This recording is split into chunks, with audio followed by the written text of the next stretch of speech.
नमस्कार स्टूडेंट्स। आज का टॉपिक है elements of hydro electric power plant. किसी भी जल विद्युत शक्ति संयंत्र के मेजर पार्ट्स क्या क्या होते हैं और उनका मुख्य फंक्शन क्या है, इसको हम आज के टॉपिक में डिस्कस करेंगे। तो सबसे पहले हमको एक फिगर दिखाई दे रहा है।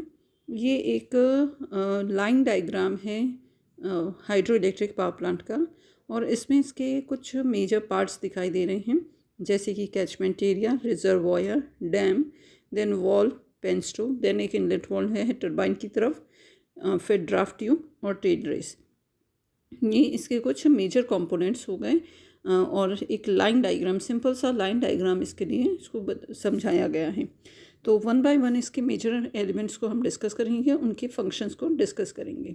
तो सबसे पहला जो मेजर एलिमेंट है किसी भी हाइड्रो इलेक्ट्रिक पावर प्लांट का, दैट इज़ द रिजर्वॉयर। तो रिजर्वॉयर का मेन काम हम कह सकते हैं कि reservoir is the storage tank for water. ये एक बहुत बड़ा एरिया है जहाँ पानी को स्टोर करके रखा जाएगा रेनी सीज़न में, और जब भी ड्राई सीज़न होगा या रिक्वायरमेंट जब होगी तो वहाँ से पानी की सप्लाई ली जाती है। तो reservoir is a storage to store the water. Then इसके बाद आता है डैम। डैम का फंक्शन है जो रिजर्वॉयर है उसकी कैपेसिटी को इंक्रीज़ करना, यानी डैम के जो बैक साइड का हिस्सा होता है उसमें वाटर लेवल को इंक्रीज़ करने का काम डैम के द्वारा किया जाता है। अल्टीमेटली इससे रिजर्वॉयर की कैपेसिटी इंक्रीज़ हो जाती है। तो ये सब हो के हमको जो इनलेट हेड है वो हाई मिल जाता है। तो हाई इनलेट हेड के लिए मीन्स जो पावर के लिए हमको हेड की रिक्वायरमेंट होती है, यहाँ उस हेड को इंक्रीज़ किया जाता है, सो एज कि जो इसकी पोटेंशियल एनर्जी होती है वो अल्टीमेटली हेड के साथ में इंक्रीज़ हो जाती है। Then third is the trash rack. जो डैम के बैक साइड में या जहाँ से जो एग्जैक्टली पाइपलाइन स्टार्ट हो रही हैं वहाँ इनलेट के ऊपर एक ट्रैश रैक लगाया जाता है। ये एक तरह की जाली होती है। तो ये जाली का काम होता है कि ये किसी भी तरह की इम्प्योरिटीज़ को आगे पाइपलाइन में जाने से रोकती हैं। तो कोई डेब्रीज हैं उनको आगे जाने से रोकती है, सो दैट कि हमारा जो टरबाइन की ब्लेड्स हैं या इम्पल्स टरबाइन के केस में उसके नोजल्स वगैरह हैं, उनमें किसी भी तरह से उनकी चोकिंग नहीं हो और उनमें किसी भी तरह से मशीनरीज ख़राब नहीं हो इम्प्योर वाटर से। तो इसके लिए ट्रैश रैक जो है डेब्रीज को आगे जाने से रोकता है। और सर्दियों के दिनों में इसको गर्म रखा जाता है सो दैट कि इसके ऊपर किसी भी तरह से बर्फ़ का जमाव नहीं हो। Then fourth part is the फोरवे।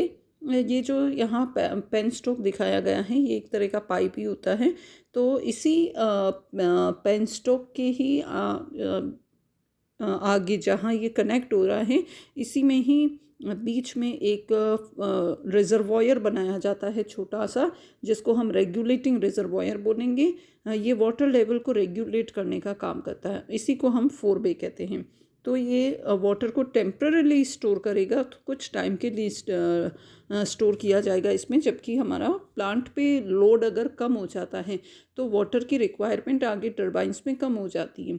In that case जो पानी ऊपर हाई हेड से आ रहा था उसको टेम्पररीली स्टोर करने के लिए फोरवे बनाया जाता है। तो ये एक रिजर्वॉयर हो गया जो कि वाटर को टेम्पररीली स्टोर करेगा। इसके अलावा फ्लो वेरिएशंस जो हो रहे हैं उनको भी एब्जॉर्ब करता है। तो हम कह सकते हैं कि it is a naturally provided search tank. जो हमने कई बार कैनल्स को ही थोड़ा सा चौड़ा करके और उसको नेचुरली एक रिजर्वॉयर बनाया है। जहाँ रिवर चौड़ी हो गई हैं तो नेचुरल रिजर्वॉयर जो है, प्राकृतिक रूप से एक रिजर्वॉयर स्टोरेज हमको मिला हुआ है, टेम्पररी स्टोरेज, उसको हम फोरवे कहेंगे। Then fifth is the surge tank. कई बार क्या होता है कि हमारी जो इलेक्ट्रिसिटी जनरेशन हो रही है वो लोड कम हो जाने से इलेक्ट्रिसिटी जनरेशन की कम हो जाती है डिमांड, तो इलेक्ट्रिसिटी जनरेशन अल्टीमेटली कम हो जाता है। तो उस केस में क्या होता है कि जो टरबाइन की तरफ, टरबाइन में इंटर होने का जो गेट है वो उस केस में बंद हो जाता है। तो क्योंकि वाटर की रिक्वायरमेंट उस वक्त कम हो जाती है, तो वाटर फ्लो पहले हो रहा था टरबाइन में, वो एक पर्टिकुलर वेलोसिटी से एंटर हो रहा था, लेकिन जैसे ही लोड कम हुआ वो टरबाइन के एंट्री के जो गेट्स हैं वो धीमे धीमे क्लोज होने लग जाते हैं। तो जैसे वो क्लोज होंगे तो अब वाटर को जाने का रास्ता नहीं मिलेगा। तो यहाँ क्या होता है कि सडनली पेन स्टॉक में जो है वो वाटर की वजह से एक सडन प्रेशर में इंक्रीज आता है, और उस केस में जो पेन स्ट्रोक होता है उसमें सडन प्रेशर जो डेवलप होता है, क्योंकि जनरेटर पे लोड रिड्यूस हो जाता है, इस कंडीशन को हम वाटर हैमर बोलते हैं। अचानक से प्रेशर इंक्रीज हो जाना पेन स्ट्रोक में, जिससे पेन स्ट्रोक में कई बार पेन स्ट्रोक का पाइप जो है वो फटने का चांस रहता है। तो उस कंडीशन को हम वाटर हैमर कहते हैं। तो इसके लिए क्या किया जाता है कि डैम और पावर हाउस जो होता है उसके बीच में एक रिजर्वॉयर, एक छोटा सा टैंक फिट किया जाता है, और ये काफ़ी हद तक पावर हाउस के निकटतम प्लेस पर इसको इंस्टॉल किया जाता है, जो कि इस वेलोसिटी को और प्रेशर को स्टेबलाइज करने का काम करता है, और अल्टीमेटली वाटर हैमर के इफ़ेक्ट को रिड्यूस इसके द्वारा किया जाता है, सो दैट कि पेन स्ट्रोक में किसी भी तरह से प्रेशर इंक्रीज़ नहीं होगा। सडनली प्रेशर जो इंक्रीज़ होता है उसके इफ़ेक्ट को कम करने के लिए सर्ज टैंक इंस्टॉल किया जाता है। तो ये एक छोटा सा रिजर्वॉयर है जो कि वाटर हैमर इफ़ेक्ट को कम करने का काम करता है। Then next part is the penstock. Penstock surge tank और प्राइम मूवर के बीच में एक पाइप है, और क्योंकि इसको बहुत प्रेशर वगैरह की सडन प्रेशर्स और इनको झेलने का काम इसका रहता है, तो इसलिए so as to bear this high pressure ये स्टील और रेनफोर्स्ड कंक्रीट का इसको बनाया जाता है। Then seventh is the spillway. Spillway जो है एक तरह से हम कह सकते हैं it is a safety wall for a dam. तो डैम जहाँ लगा होता है, डैम के साथ ही स्पिलवे लगाया जाता है, डैम के पास में स्पिलवे लगाया जाता है। एक तरह से ये वॉल्व है, सेफ्टी वॉल्व है, और इसका काम होता है कि जैसे बाढ़ आ जाती है, फ्लड्स की सिचुएशन होती है, तो डैम को बिना नुकसान पहुंचाए वो जो बाढ़ का पानी है उसको नियंत्रित करने का काम करता है। और इसके अलावा क्योंकि बाढ़ के दौरान, फ्लड्स के दौरान रिजर्वॉयर का वाटर लेवल भी इंक्रीज होने का चांस रहेगा, तो उसको भी एक पर्टिकुलर लेवल तक मेंटेन करके रखना, सो दैट कि डैम को नुकसान नहीं पहुँचे, ये काम रहेगा स्पिलवे का। तो ये एक फ्लड को नियंत्रित करने का, या कहीं पानी के लेवल को नियंत्रित करने का काम स्पिलवे करता है। Then eighth is the power house. Power house जो होता है उसमें मेनली दो पार्ट्स होते हैं, एक सब स्ट्रक्चर होता है और एक सुपर स्ट्रक्चर होता है।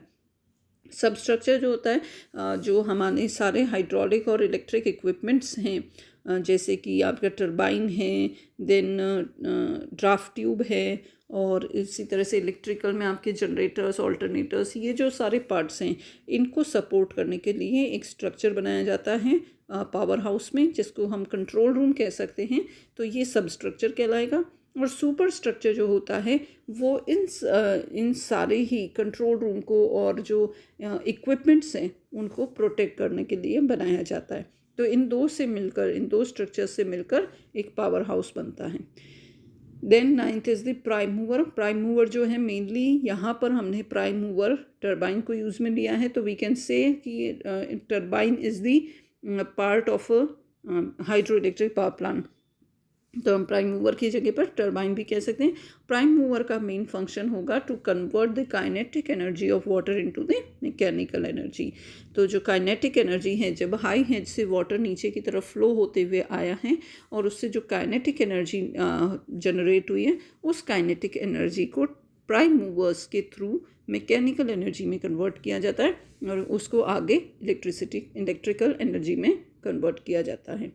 तो प्राइम मूवर्स का काम होगा मैकेनिकल एनर्जी प्रोवाइड करना। Then tenth is the draft tube. Draft tube क्या होता है कि जो रिएक्शन टरबाइंस होते हैं उनमें एक डाइवर्जिंग ट्यूब जो है रनर के एग्जिट पर और टेल रेस के एंट्री, इन दोनों के बीच में एक डाइवर्जिंग ट्यूब फिट की जाती है। इसी डाइवर्जिंग ट्यूब को हम ड्राफ्ट ट्यूब बोलते हैं। तो डाइवर्जिंग शेप की होगी, और डाइवर्जिंग शेप होने से क्या होता है कि जो काइनेटिक एनर्जी वाटर में आ रही है at the exit of the turbine, turbine blades में उसका काफ़ी कन्वर्जन मैकेनिकल एनर्जी में हो चुका है, बट स्टिल जो रिमेनिंग काइनेटिक एनर्जी होती है, ड्राफ्ट ट्यूब जो है उस काइनेटिक एनर्जी को एक पर्टिकुलर प्रेशर एनर्जी या कहें एक सक्शन हेड में कन्वर्ट करता है, उसको प्रोवाइड सेक्शन हेड में कन्वर्ट करता है। और इस सेक्शन हेड में जो इंक्रीमेंट आएगा, जो ये इंक्रीज़ होगी, इसी से टरबाइन का जो नेट हेड है वो इंक्रीज़ होता है। तो इसका मेन फंक्शन हो गया to regain the suction head which increases the net head of the turbine. तो रिएक्शन टरबाइंस के केस में ड्राफ्ट ट्यूब को इंस्टॉल किया जाता है so as to increase the net head of the turbine, जिससे कि जो उसकी जो आउटपुट है और उसकी एफिशिएंसी होती है, क्योंकि टरबाइन का वर्किंग हेड जो है अल्टीमेटली वो इंक्रीज़ होता है, जिससे उसकी आउटपुट और एफिशिएंसी इंक्रीज़ होती है। इन केस ऑफ जो पेल्टन टरबाइंस वगैरह होते हैं उनमें इस तरह का रिक्वायरमेंट नहीं होती, but in case of reaction turbines उसको नेट हेड को इंक्रीज़ करने के लिए ड्राफ्ट ट्यूब को इंस्टॉल किया जाता है। तो इस तरह से ये मेजर हमारे 10 एलिमेंट्स हो गए एक हाइड्रो इलेक्ट्रिक पावर प्लांट के।